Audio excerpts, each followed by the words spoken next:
Pair পদ্ধতিতে নির্বাচন হলে জাতি গোষ্ঠী আপামর জনতা সবাই জয়ী হবে, কাউ আর ঠকবে না। কারণ পেয়ার পদ্ধতিতে নির্বাচিত হলে জাতিগোষ্ঠী একতরফা দমনপীড়ন থেকে বাঁচবে। পেয়ার পদ্ধতিতে নির্বাচন হলে অস্ত্রের মহড়া বন্ধ হয়ে যাবে। পেয়ার পদ্ধতিতে নির্বাচন হলে কারো ভোট বিফলে যাবে না। যেই দলকে, যে প্রার্থীকে ভালোবাসবে, ভোট সমর্থন দিবে, আনুপাতিক সংখ্যা হারে সে সংসদে যাবে এবং তার দাওয়া দাবি উত্থাপন করবে। পেয়ার পদ্ধতিতে নির্বাচন হলে ইনসাফ প্রতিষ্ঠা হবে।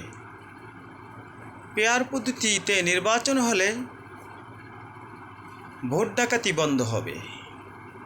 পেয়ার পদ্ধতিতে নির্বাচন হলে দিনের ভোট রাতে আর হবে না। পেয়ার পদ্ধতিতে ভোট হলে যে যাকে খুশি তাকেই ভোট দিবে, কেউ টাকা দিয়ে ভোট কিনতে আর যাবে না। তাই বাংলার জনগণ, আপামর জনতা এবং বেশিরভাগ দলই পেয়ার পদ্ধতিতে নির্বাচন চায়। শুধুমাত্র একটি বড় দল পেয়ার পদ্ধতিতে নির্বাচন চায় না। কারণ তারা তাদের এই চক্রান্তকে নস্যাৎ করে দিতে চায়। তারা এই জাতিগোষ্ঠীর আশা প্রত্যাশাকে ব্যর্থ করে দিতে চায়। তারা দমনপীড়নকে চালু করতে চায়।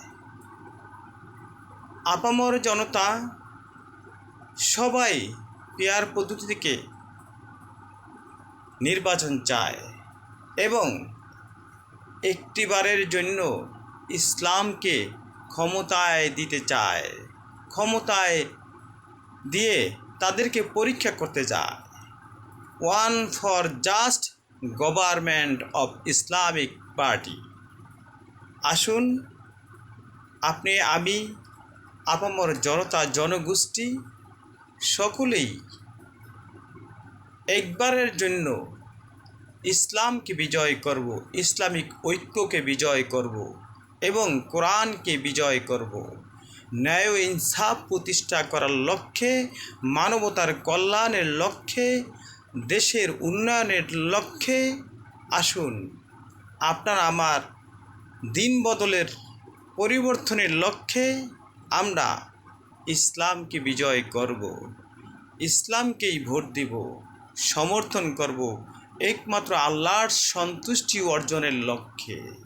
তাই দেশবাসী, আপামর জনতা, নারী পুরুষ সবাই চায় পেয়ার পদ্ধতিতে নির্বাচন। লেভেল প্লেইং ফিল্ড তৈরি করা সরকারের কাছে একান্ত দাবি। সংস্কার, মৌলিক সংস্কারের দাবিতে এবং সব রকমের গণহত্যার বিচারের দাবিতে এবং প্রবাসীদের ভোট প্রদানের দাবিতে বাংলাদেশ জামায়াত ইসলাম 7টি দাবি নিয়ে জাতীয়ভাবে সমাবেশ ডাক দিয়েছেন এবং উক্ত সমাবেশে আপামর জনতা, দেশবাসী, দেশের প্রত্যন্ত অঞ্চল থেকে ঢাকার সোহরাওয়ার্দীতে সকলেই সমবেত হয়েছে এই জাতীয় দাবিকে বাস্তবায়ন করার লক্ষ্যে। সেখানে সোহরাওয়ার্দী উদ্যান কানায় কানায় ভরপুর করে Baitul Mukarram, Dhaka Medical, Farmgate, Shahbag এবং বিভিন্ন স্থান,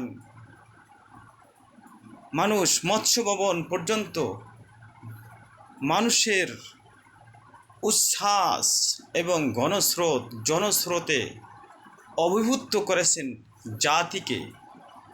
দেশের জনগণ দেখেছে, বিশ্ব মিডিয়ায় প্রমাণিত হয়েছে। তাই সকলেই এই গণ অভ্যুত্থানের যারা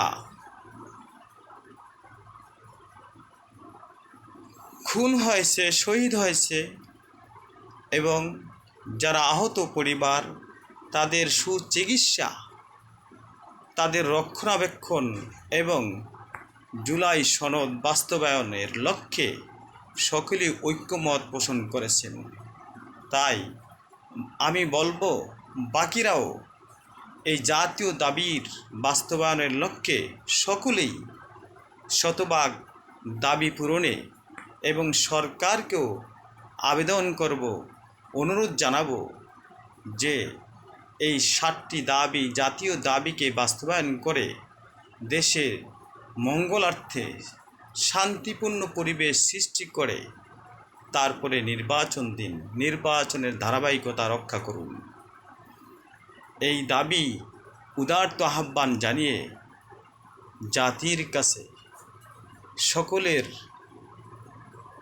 সৌহার্দ্যপূর্ণ ভালোবাসা, সম্প্রীতি এবং দুর্নীতি মুক্ত